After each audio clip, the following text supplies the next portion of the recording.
안녕하세요. 드라마의 찐 신남자 리뷰어제입니다. 일단 리뷰에 앞서 사랑하는 손자를 위한 할아버지의 큰 사랑을 연기로 예상한 점 진양철 회장님께 사과드립니다. 이처럼 진양철의 선망은 진실이었고 위태로운 상황에서도 진도준을 위한 마음 또한 진실이었습니다. 그렇게 12회를 통해 가장 많이 보여진 두 사람의 케미는 서로를 위한 마음과 이해가 아니었나 합니다. 진양철이 진도준에게 물었죠. 네가 진짜 품고 있는 마음이 뭐냐? 이에 진도준은 쉽게 그 대답을 내놓지 못했습니다. 순양을 향한 복수심도 진짜였지만 어느새 진양철에 대한 마음도 진심이 되었기 때문이겠죠. 끈끈함과 애절함이 돋보였던 재벌집 막내 아들 12회 리뷰 시작합니다. 진양철의 선망 증상은 진짜였습니다. 그렇게 진도준은 진양철이 나설 수 없는 상황에서의 자선책이 필요했죠. 그리고 생각해낸 자선책은 진성준이었습니다. 순양 금융지주의 설립이 찬성을 받지 못한다면 그 뒤에 누가 후보가 되고 안 되고는 중요한 일이 아니었던지라 급하게 진성준을 낚아보려던 거였죠. 진도준은 그를 낚기 위해 살을 내어주고 뼈를 취하기로 합니다.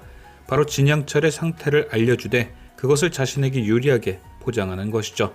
그래서 진도준은 진성준에게 진양철의 선망 증상을 제외한 일부 상태를 알려주며 낚시를 시작합니다. 할아버지는 사실 혼수 상태가 아니다. 혼수 상태인 척 숨어서 사고를 사주한 사람을 찾고 있다. 그리고 할아버지는 그 범인으로 순양지주 설립을 반대하는 자들을 지목했다. 그러니 내가 사장 되는 게 탐탁치 않더라도 찬성을 선택해라. 진도준의 계획은 어느 정도 성공 가능성을 보였습니다. 왜냐? 진성준이 진짜로 지주사 설립을 찬성했기 때문이죠. 하지만 진도준도 생각 못한 반전은 지금부터였습니다. 바로 지주사 설립 이후 치러진 초대 대표 후보 추천에서 진성준이 진영기를 후보로 내세운 거죠. 마냥 모자란 줄 알았던 진성준의 날카로운 한방. 그는 진도준에게 이렇게 얘기합니다. 나는 지주사 설립은 찬성했고 너는 끌어내렸다. 그럼 내가 범인일까 아닐까? 진도준은 저 말에 한방 먹었을 겁니다.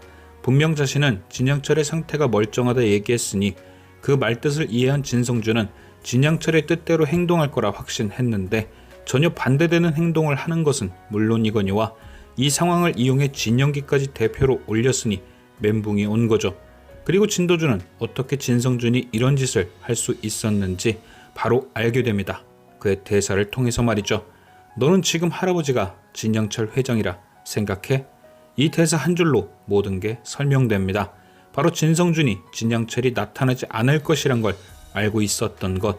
그렇기에 지주사 설립은 찬성하고 후보엔 아버지를 올려 순양을 집어삼키려던 속셈이었죠. 하지만 여기서 한 번의 반전이 더 등장합니다. 바로 선망에 시달리던 진양철이 의사의 도움으로 이사회에 등장한 것. 그리고 그의 등장과 동시에 이사회 분위기는 180도 바뀌어 버리죠. 진양철이 추천하는 진도준의 승리. 결국 진양철은 목숨보다 중요한 순양을 자신처럼 키워줄 진도준에게 주기 위해 목숨을 걸었고 진도준은 그렇게 진양철의 진심을 알게 됩니다. 진도준의 승리로 이사회가 끝나게 된 뒤 그는 오 실장으로 하여금 그림의 주인이 누구인지 듣게 됩니다. 바로 사주한 자가 건네준 쪽지에 찍힌 인장이 이 피록의 인장이었던 거죠. 그리고 진도준은 이를 진양철에게 알리기 위해 그를 찾았지만 한 발 늦고 맙니다. 바로 이 피록이 진양철의 선망 상태를 알게 된 뒤 그를 정심제로 빼돌린 것이죠. 그리고 이건 아주 큰 문제였습니다. 이 피록이 정신이 온전치 않은 진양철을 집에 가둬두고 자신이 원하는 대로 상황을 조작할 수 있다는 것이었으니까요. 그래서 진도준은 정심제로 이 피록을 찾아갑니다. 그리고 자신이 갖고 있던 증거를 내밀며 그녀를 압박하죠. 진양철의 상태를 가족들에게 알리면 증거를 검찰에 넘겨버리겠다. 그리고 이처럼 곧바로 이 피록을 응징하지 않고 협박만 한다는 이유가 있을 겁니다.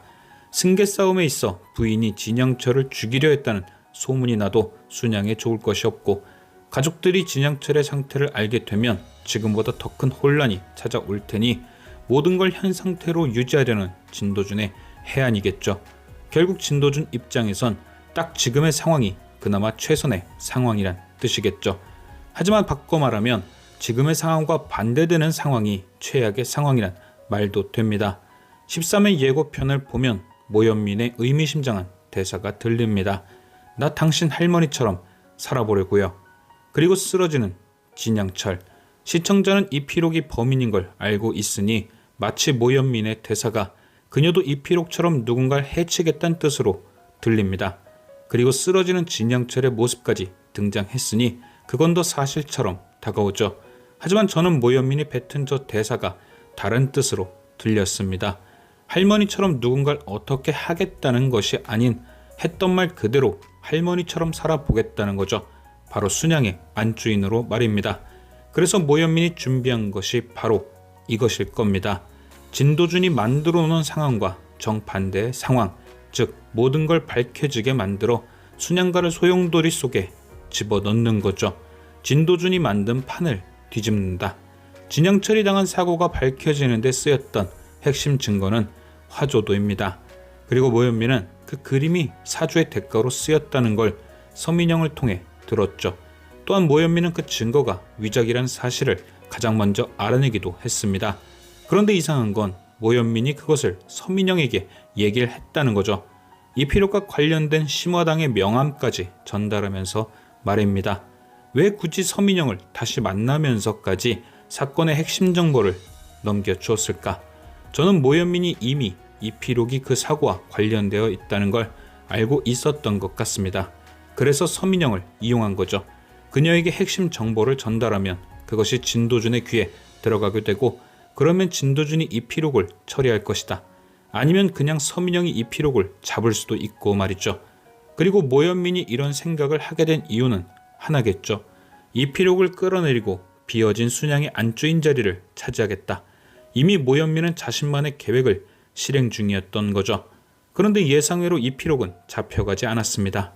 되레 순양의 안주인으로 진양철을 데리고 정심대로 돌아오기까지 했죠. 모현민은 궁금했을 겁니다. 왜 이필옥이 멀쩡한지 말이죠. 그러다 알게 된 겁니다. 진양철의 선망 증상. 모현민은 생각했겠죠. 이것 때문에 진도준이 이를 키우지 않고 잠잠하게 있는 거구나. 그러다 아이디어가 떠올랐을 겁니다. 이미 사고의 범인이 이필옥임을 진도준이 알고 있다면 진양철에게 생기는 일에 대해선 이필옥이 가장 먼저 의심을 받겠구나. 즉 진양철 신변에 계속해서 어떤 위험이 생기는 상황들을 만들어 진도준이 이필옥을 더 이상 가만두지 않게 만드는 거죠. 어차피 진양철의 선망 증상은 가족들이 모르는 것이니 자신이 의심받을 일도 없을 테니 말입니다. 결국 화가 난 진도준이 서민영을 통해 이필옥이 구속되게 만들던 아니면 진도준이 이필옥을 정심제 밖으로 쫓아내던 자신이 계획했던 대로 이필옥을 순양가 안주인에서 끌어내리는 거죠. 그리고 이필옥이 하려던 대로 정신이 온전치 않은 진양철을 자신이 이용하려는 계획. 이게 할머니처럼 살겠다는 숨은 의미 아닐까요? 예고편에 잠깐 나왔듯 유언장을 고치는 것도 모현민이 그렇게 진양철을 이용해 진성준에게 유리한 유언장으로 고치려는 것일 수도 있고 말이죠. 과연 모현민은 이필옥을 뛰어넘는 진짜 빌런이 될 것인지. 지금까지 시청해주신 여러분께 감사드리며 리뷰하자는 또 다른 리뷰로 돌아오겠습니다.